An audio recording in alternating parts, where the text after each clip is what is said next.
Ouvrez grand vos oreilles. Vous écoutez un balado Urbania. Ce matin, j'ai lu dans les journaux une nouvelle pas mal étrange. Une personne dans une communauté autochtone a conduit sous l'effet de l'alcool. Puis, au lieu de payer une amende, il a cousu des gants pour une cinquantaine d'enfants de la communauté. Hein? Il a cousu des gants, puis il n'a pas payé d'amende. Eh ouais. C'est étrange. Je pensais que dans ce genre de cas-là, t'es obligé de payer une amende ou d'avoir une contravention sérieuse. À la fin de la nouvelle, j'ai appris que ces genres d'arrangements peuvent se faire grâce à un programme de justice autochtone qui est en train de s'installer tranquillement dans quelques communautés de la province.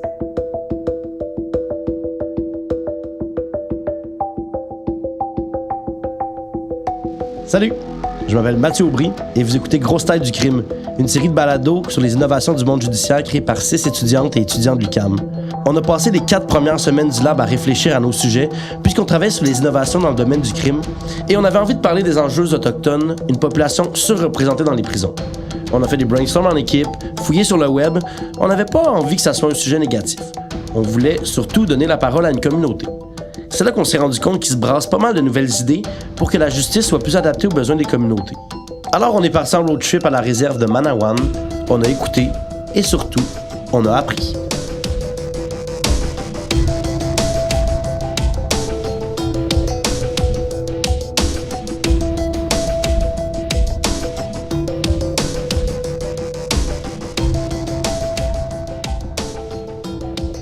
Puis disons-le, au sein de notre équipe, il y avait une journaliste particulièrement motivée à creuser cette question. Daniela Vargas, t'as pris en charge tout ça. Tu voulais comprendre la justice autochtone et comment la justice canadienne pourrait mieux s'adapter à leur réalité. Oui, j'ai aussi découvert les traditions atikamekw et l'envie profonde d'une population de reprendre en main ces traditions comme une forme d'autodétermination. Revenons à notre prémisse. Plusieurs fois par année, lorsqu'on parle des enjeux de la population afro-américaine chez nos voisins du Sud, on constate, un peu choqué, que les Noirs sont surreprésentés dans les prisons américaines. On fait pas mieux ici avec les Autochtones. Un détenu sur 4 est autochtone, alors qu'il ne représente que 5% de la population totale du pays. Si vous calculez pas trop mal, vous comprendrez donc qu'ils sont 5 fois trop présents en milieu carcéral. Puis ça, on vient pas de s'en rendre compte. Il y a plus de 20 ans, on faisait le constat que quelque chose clochait dans la relation entre notre système de justice et les populations autochtones. Les premières enquêtes sur la représentation des Autochtones dans les prisons donnaient déjà des indices sur leur mauvaise compréhension de la justice canadienne. Il y a un procès pas mal important pour comprendre les dernières avancées en justice autochtone, c'est le procès Gladue. À partir de ce moment-là, la justice canadienne a fait un premier pas pour mieux s'adapter aux Autochtones lors des procès. En 1995, en Colombie-Britannique, Jamie Tanis Gladue, une jeune Cree, a été condamnée à 3 ans de prison pour homicide involontaire.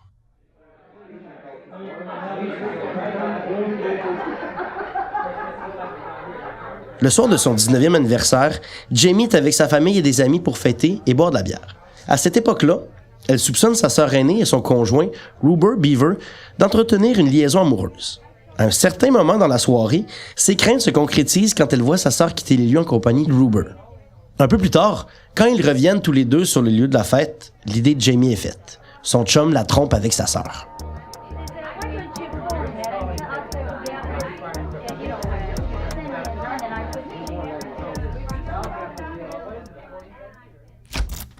À leur retour à la maison, Jamie et Rupert commencent à se chicaner. Jamie accuse son mari d'avoir été infidèle et il finit par lui avouer la vérité. Alors que Rupert s'apprête à quitter l'appartement, Jamie, enragé, court vers lui avec un couteau à la main et le poignarde à mort. Jamie Gladue est accusée de meurtre au 2e degré, mais plaide coupable pour homicide involontaire. C'est-à-dire qu'elle plaide coupable à une accusation moindre. Elle écope de 3 ans de prison. In 1999, Jamie Tanis Gladue sat in a courtroom appealing a 3-year sentence for manslaughter. She stabbed her common-law partner in a drunken rage. Mais le juge ne tient pas compte de ses origines autochtones quand il rend sa sentence, parce que Jamie n'habite pas sur une réserve. C'est ici qu'il y a un problème. Les juges doivent tenir compte des origines autochtones des accusés, indépendamment de là où ils vivent. Et ce débat s'est rendu jusqu'en Cour suprême. Le 23 avril 1999, la Cour suprême conclut que le juge de première instance, celui qui avait reconnu Jamie Gladue coupable d'homicide, avait fait erreur en choisissant de ne pas considérer l'héritage autochtone de la contrevenante. Il avait oublié de considérer une section du code criminel vraiment importante dans les procès de personnes autochtones, la section 718. Ce que cette décision-là dit, c'est que tous les juges doivent essayer de trouver des solutions alternatives à l'incarcération des Autochtones. Et ça, c'est une réponse directe à la surreprésentation des Autochtones dans les prisons canadiennes. Parmi les avenues possibles pour y arriver, il y a l'idée de proposer des pratiques de justice réparatrice. Daniela, la justice réparatrice, c'est une manière alternative de régler des conflits. En milieu autochtone, on part du principe de ne pas criminaliser systématiquement les gens qui commettent des crimes. C'est une des manières que les tribunaux canadiens ont trouvé pour tenter de réparer le mal causé par les injustices historiques qui ont eu des répercussions sociétales pour les Autochtones. C'est un peu admettre que des gestes historiques posés par la société canadienne influencent encore la vie des Autochtones aujourd'hui. Après l'affaire Gladue et plusieurs mois de consultations, la Cour suprême a décidé de créer des rapports pour mieux aider à juger les Autochtones.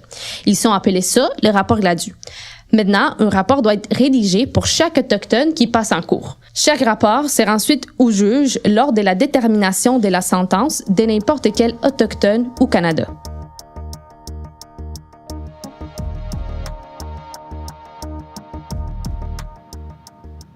La façon qu'ils sont rédigés, ces rapports-là, puis la façon qu'on montre aux gens de les rédiger, on focus beaucoup sur les facteurs historiques et systémiques. C'est-à-dire que là, on va parler des pensionnats, on va parler de la réalité de la communauté, la colonisation, tout ce qui a pu faire que cette personne-là se ramasse dans cette situation-là. Mais souvent, néglige d'aborder les alternatives à la sentence qui permettraient d'appliquer les principes juridiques autochtones. Isabelle Picard, c'est une anthropologue et la rédactrice d'une thèse sur la résolution de conflits chez les Atikamekw de Pitchiwan. On l'a rencontrée en après-midi dans un joli salon de thé à Verdun. Évitons ici la confusion, il y a une autre Isabelle Picard qui est aussi anthropologue et autochtone. Mais l'experte à qui on a parlé voulait qu'on rappelle qu'elle n'est pas une porte-parole de la nation Atikamekw. Ce qui arrive, c'est qu'il faut considérer que les rapports Gladue interviennent uniquement lors de la détermination de la peine, au moment où la personne est déjà reconnue coupable et que le juge doit ordonner sa sentence. Donc, le rapport, c'est simplement pour enligner le juge sur sa sentence. La personne est déjà coupable, est déjà transitée, elle est judiciarisée. Ce que nous explique Isabelle Picard, c'est que les rapports Gladue interviennent trop tard dans les étapes d'un procès. Ce qui est aussi problématique avec les rapports Gladue, c'est que certains juges, et là on parle pas de tous les juges, mais il y en a quand même certains qui négligent de demander des rapports Gladue et d'appliquer les recommandations de justice alternative prévues dans ces rapports. Les rapports Gladue ont servi à rectifier les droits autochtones qui ont été reconnus en 1994 par la disposition du Code criminel. Le but ici, c'était de changer l'approche vers une justice plus réparatrice et réconciliatrice fondée sur les valeurs des communautés autochtones.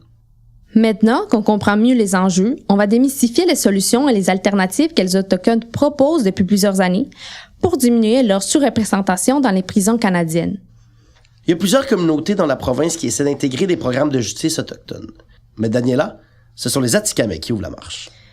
Les Atikamekw des Manawan ont créé un projet de justice communautaire en 1997 pour avoir un système qui répondait mieux à leurs besoins. En résumé, ils cherchaient à améliorer les conditions de vie des membres de la communauté tout en prenant en compte leur culture, leurs valeurs et leurs traditions. Mais Daniela, en quoi la justice autochtone des Atikamekw se différencie de la justice étatique canadienne? Écoute Mathieu, déjà lors de sa création, la justice canadienne s'est inspirée du common law anglais et du Code civil français pour créer la Constitution ainsi que les lois. Ça veut dire que les principes de la loi canadienne découlent largement de la culture occidentale. Les principes même de la culpabilité, quand quelqu'un est reconnu coupable dans un procès, n'existaient même pas chez les nations autochtones. Dans le système juridique étatique, la personne est un criminel. La personne, là, je vais vraiment caricaturer ça, là, la personne est pas bonne. Tandis que, d'une perspective atikamekw, c'est les actes qu'elle a commis qui sont graves. La personne n'est pas tant que telle pas bonne et méchante. Donc, elle est là, la distinction, je pense, fondamentale. Il y a cette séparation-là dans la conception de la commission d'un acte. La vision atikamekw passe d'abord par la reconnaissance d'une faute ou d'un acte répréhensible dans la communauté. Mais à la place d'utiliser des mots comme criminel ou contrevenant, on parle d'une personne qui a besoin d'aide, de guérison. C'est le jour et la nuit. Dans le comité de justice, on t'écoute. Dans le système juridique étatique, madame n'a rien à dire. Monsieur non plus. Je veux dire, ils témoignent, mais ils n'ont rien à dire sur comment ça va se régler. Absolument pas, c'est le juge qui décide. C'est tout le contraire au comité de justice. Isabelle a raconté une histoire de violence conjugale. Prenons son exemple. Dans un système juridique étatique, la victime ne peut prendre parole ou proposer une solution. L'agresseur n'a pas son mot à dire non plus. C'est le juge qui décide. Mais dans les comités de justice, c'est tout le contraire. La famille qui vit les conséquences de ça vont tout avoir leur mot à dire, puis tout le monde peut s'impliquer dans la mesure qu'ils veulent dans la résolution, qui va aider à une résolution à long terme du conflit. C'est-à-dire que si la belle-mère décide que moi je peux t'aider à faire ça, tu sais, c'est disons qu'on va l'appeler l'agresseur, là, c'est un terme très juridique, là. L'agresseur décide qu'il veut s'impliquer dans telle chose pour essayer de régler son problème d'alcoolisme, mettons. Puis la belle-mère dit « OK, moi, je peux t'aider, je peux te faire des livres pour aller là. » C'est là où se trouve la grosse différence entre la justice canadienne et la justice atikamekw. Dans les communautés, tout le monde a une voix et a le droit de donner son opinion pour guérir à travers le processus d'un règlement de conflit. Les victimes, souvent, s'y expriment. Puis ça, là, je dirais atikamekw ou pas, là, humain, victime, là, ce qu'ils expriment souvent, c'est pas tant de voir la personne qui leur a causé du tort pourrir en prison, c'est de voir la personne reconnaître ce qu'elle a fait et prendre responsabilité pour les actes. Ça change le monde pour une victime. Puis c'est ce que permet pas le système juridique étatique.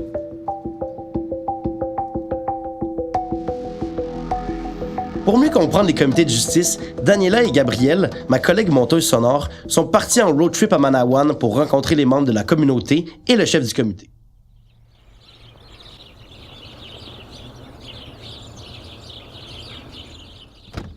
Bonjour, je m'appelle Jean-Paul Echaquan. Je suis membre de la communauté atikamekw de Manawan. Je travaille pour la justice autochtone de ma communauté, le conseil de sages qu'on appelle. Ma fonction, c'est justement procéder à les anciennes coutumes qu'on avait autrefois, comment on faisait, comment nos ancêtres, nos aînés faisaient pour justement pour régler des conflits comme un manquement dans la communauté. Ce qu'on veut vraiment savoir, c'est comment fonctionnent les comités. Jean-Paul est sans aucun doute la meilleure personne pour nous l'expliquer. On se met ensemble, on se met en cercle, on se présente et puis on parle un peu de pourquoi qu'on est ici dans le cercle. Il y a certaines règles aussi qu'il faut respecter. La règle comme il ne faut pas brusquer les gens, il ne faut pas dire n'importe quoi, il faut mesurer ses paroles. Il faut qu'on lui donne le droit de parole. Chacun avait le droit de parole. Et dans ce cercle-là aussi, il n'y a pas de gagnant ni de perdant. Au sein du comité, toutes les gens sont égaux. Il n'y a pas une personne qui a un statut plus élevé qu'une autre. Il y a une équité entre le nombre d'hommes et des femmes qui forment les comités. Donc 5 chaque, 5 hommes et 5 femmes. Et aussi entre le nombre d'aînés et des jeunes. On demande que la victime soit là et que le délinquant soit là. Et on essaie de trouver un équilibre dans ça, là, comment il pourrait corriger la situation. Il y avait un cas, comme j'avais dit, de traiter un dossier. Cette personne-là se sentait révoltée.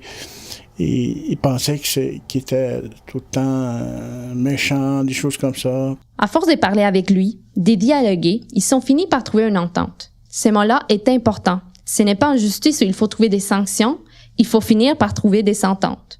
Ça vient d'eux, les solutions. Ils essaient de trouver une solution qui peut aider ou réparer les actes qu'ils ont commis. Soit ils disent j'ai obtenu le pardon de cette personne-là, mais je dois faire quelque chose pour lui aussi. Pendant tout notre entretien avec Jean-Paul, on a senti qu'il n'avait pas les mots précis pour nous transmettre toutes les connaissances qu'il aurait envie de nous partager. Sa culture, son mode de vie et sa langue maternelle étaient tellement loin de notre réalité que même si on se comprenait tous les trois, il y avait des choses qui restaient non dites. On appelle ça le kitadiziwin. Kitadiziwin. On lui a donc demandé de nous parler dans sa langue maternelle pendant quelques minutes et de nous expliquer les principes des vases qui guident la vie des Atikamekw. Il y a l'harmonie, la nature et le respect.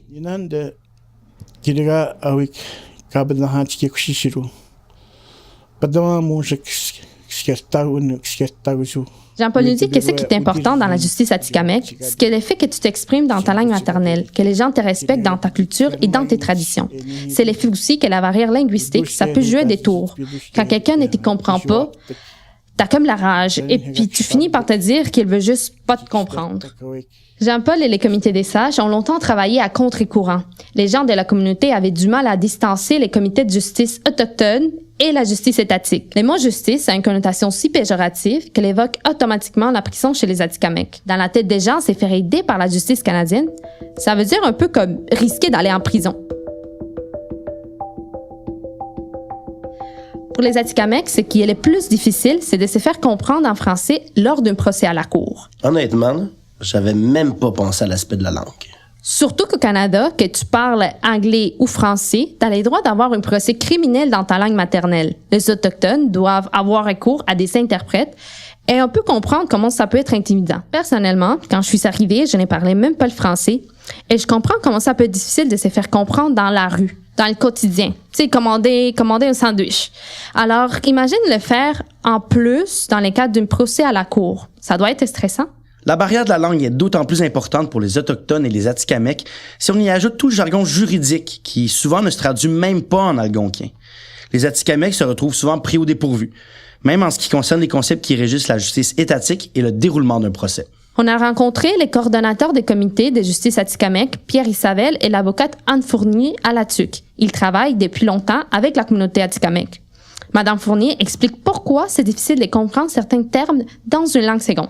96% des Atikamekw parlent la langue.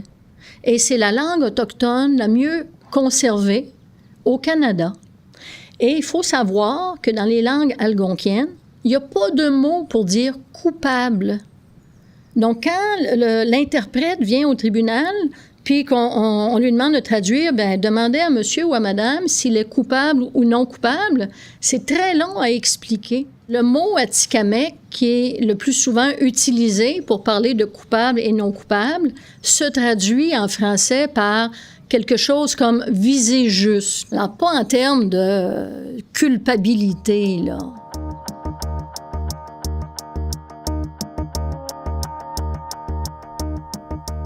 Les comités offrent de meilleures chances de réinsertion sociale que la justice étatique parce qu'aller en prison, ça réhabilite pas tant un criminel. Il y a des gens, aussi, qui décident à la fois de suivre les recommandations du juge et de refaire leur propre démarche au sein du comité. En somme, le programme de mesures de rechange, il ne s'applique qu'aux infractions relativement, objectivement mineures, donc pas dans les cas de meurtre. Petite clarification. Les mesures de rechange sont des procédures qui permettent de régler un conflit en dehors du cadre juridique normal, sans judiciariser quelqu'un. Le comité de justice Atikamekw, dont Jean-Paul fait partie, est un bon exemple de mesures de rechange. Mais il en existe pas mal plus. Ça peut être autant des mesures de réparation envers la communauté ou la victime, comme des travaux communautaires ou des séances de médiation.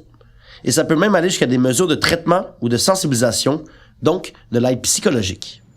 C'est le premier programme de mesures de rechange qui est signé, par lequel on peut traiter de façon, je dirais, entre guillemets, non judiciaire, de façon parallèle, des infractions de violence conjugale. Il y a d'autres provinces qui l'autorisent, mais au Québec, c'est tout nouveau. Les comités de justice autochtones comportent aussi leur lot de défis. Le manque de financement et le manque de personnel compliquent particulièrement le travail de Jean-Paul. C'est à se demander si les ressources sont tout simplement trop limitées pour bien faire fonctionner la machine. Il y a toutes sortes de choses que le comité de justice fait, dont rédiger des rapports GLADU, dont des cercles de médiation. On se rappelle qu'il y a une personne qui est embauchée pour faire tout ça, les autres sont toutes bénévoles. Ce qui arrive, c'est que c'est hyper paradoxal parce que la personne qui est la coordonnateur, se ramasse à écrire des rapports GLADU plus que faire des cercles de médiation, qui sont les véritables alternatives à la sentence. Donc, la question des ressources, trop limitée. Les comités de justice aident autant la victime que l'accusé. C'est profitable pour tout le monde. C'est même une bonne solution si on veut désengorger nos tribunaux et nos prisons. Grâce à ça, l'État économiserait de l'argent. Au fond, tout est interrelié parce que ce que l'on cherche réellement, c'est une forme de guérison collective. Le conflit comme quelque chose qui introduit un déséquilibre dans la vie, dans la relation entre les gens.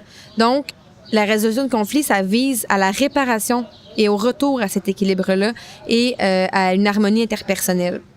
Au fil des ans, les Atikamekw ont lutté pour conserver leurs valeurs et leurs traditions. Cette lutte passe par la réappropriation de leur justice, mais aussi par d'autres projets, comme celui de reprendre en charge la protection de la jeunesse. Les Atikamekw sont très innovateurs. Ils souhaitent recentraliser les services de leur communauté dans le but de reprendre cette autonomie qu'ils ont un jour perdue.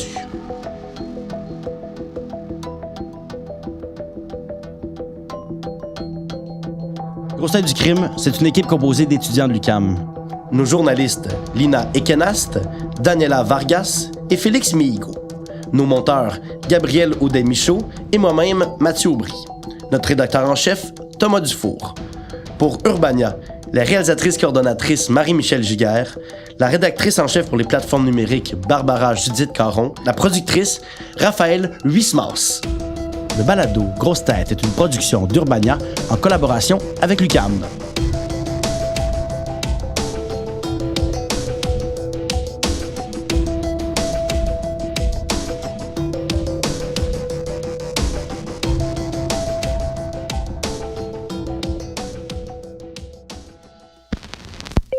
Vous avez aimé ce balado? Découvrez-en plus sur urbania.ca.